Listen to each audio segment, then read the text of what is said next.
আলিপুর চিড়িয়াখানা এটি ভারতের প্রাচীনতম এবং কলকাতার প্রথম চিড়িয়াখানা, যা আলিপুর জুওলজিক্যাল গার্ডেন নামেও পরিচিত। আর আজ আমরা এই জুওলজিক্যাল গার্ডেনকেই ঘুরে দেখব। এবার আপনি এখানে কিভাবে পৌঁছবেন? আপনি যদি ট্রেনে এখানে আসতে চান, সেক্ষেত্রে লোকাল ট্রেন অথবা মেল ট্রেনে করে আপনাকে প্রথম আসতে হবে হাওড়া অথবা শিয়ালদা স্টেশনে, এবং সেখান থেকে আপনি রিজার্ভ গাড়ি ভাড়া করেও এই ডেস্টিনেশনে পৌঁছতে পারেন। এছাড়াও রয়েছে কলকাতায় হলুদ ট্যাক্সির পরিষেবা।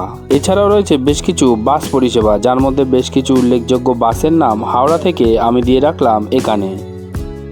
আর এছাড়াও যদি আপনি শিয়ালদা থেকে বাসে আসতে চান, সেক্ষেত্রে এই বাসগুলি ধরে আপনি খুব সহজেই শিয়ালদা থেকে সোজা পৌঁছে যেতে পারেন চিড়িয়াখানার গেটে।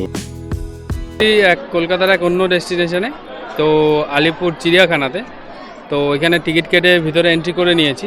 এন্ট্রি ফিস হচ্ছে যারা অ্যাডাল্ট আছে তাদের জন্য হচ্ছে 50 টাকা, যারা প্রাপ্তবয়স্ক, আর যারা বাচ্চারা আছে 2 বছরের উপরে 20 টাকা, 5 বছর অবধি। এবার 5 বছরের উপরে হয়ে গেলে সেম দিতে হবে 50 টাকায় এন্ট্রি ফি।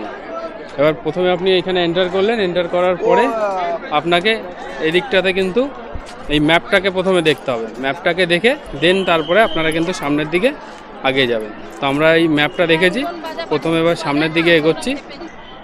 তো এই গেট আছে, গেট থেকে কিন্তু আপনাকে এদিক থেকে ঘুরে যেতে হবে। এদিকটাতেই সোজা গেলেই আপনাকে সেই হরিণ, তারপর হচ্ছে আপনার উট পাখি, ভাল্লুক, জেব্রা, এগুলো কিন্তু এদিকটাতে আছে। আর যদি বাঘ দেখতে হয় আপনার, বাঘের দিকটা এদিকে আছে। তো চলুন আমরা প্রথমে এই দিক থেকে ঘুরে আগে এই দিকটা এন্টার করি, নেক্সট আমরা ওই দিকটাতে যাচ্ছি।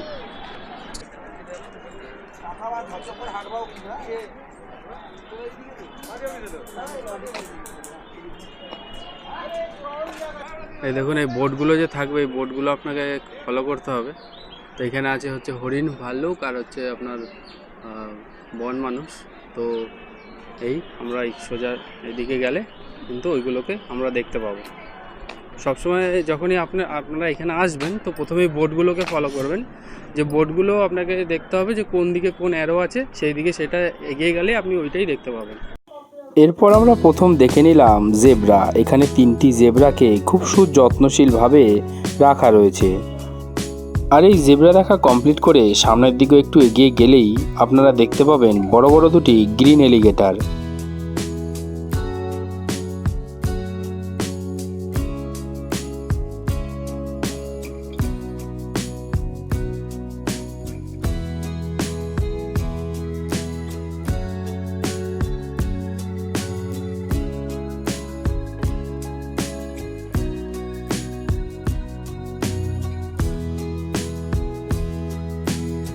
আর এই গ্রিন এলিগেটর দেখা কমপ্লিট করে আপনারা যখন সামনের দিকে এগিয়ে যাবেন, একটু সামনের দিকে এগিয়ে গেলেই দেখতে পাবেন সুবিশাল বড় বড় দুটি কচ্ছপকে।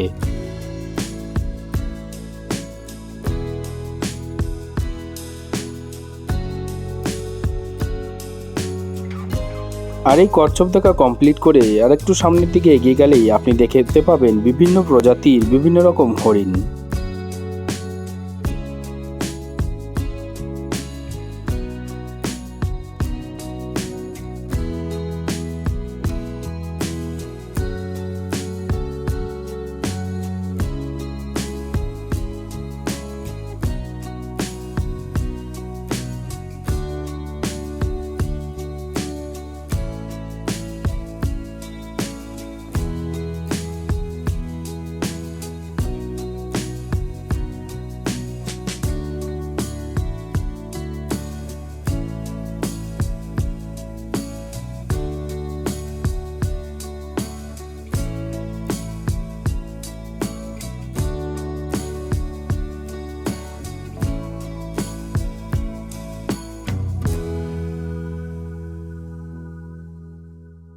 গেলে দেন এদিক থেকে আবার আপনি যেদিক থেকে রিটার্ন এসেছিলেন ওদিকটাতে যেতে হবে। ওদিকটাকে গেলে বাঁদিকে একটা রাস্তা চলে গেছে, সেই রাস্তা থেকে বেরোলে আবার আরও কিছু দেখতে পারবেন। তো চলুন আমরা এগিয়ে যাই, আপনাদেরকেও দেখাচ্ছি। আর আরেকটা জিনিস বলে দিই, যারা এখানে আসছেন খাবার দাবারের জন্য বাড়ি থেকে ক্যারি করেন তো করতে পারেন, বাট থার্মাল কোনো কিছু ইউজ করা যাবে না।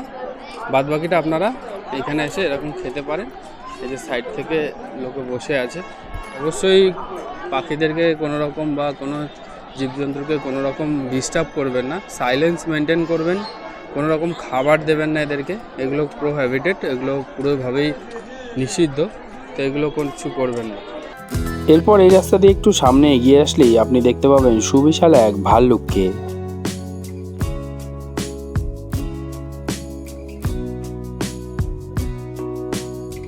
এরপরেই ভাল্লুক দেখা কমপ্লিট করে একটু সামনে এগোলেই আপনি দেখতে পাবেন সেই সুবিখ্যাত রয়্যাল বেঙ্গল টাইগার।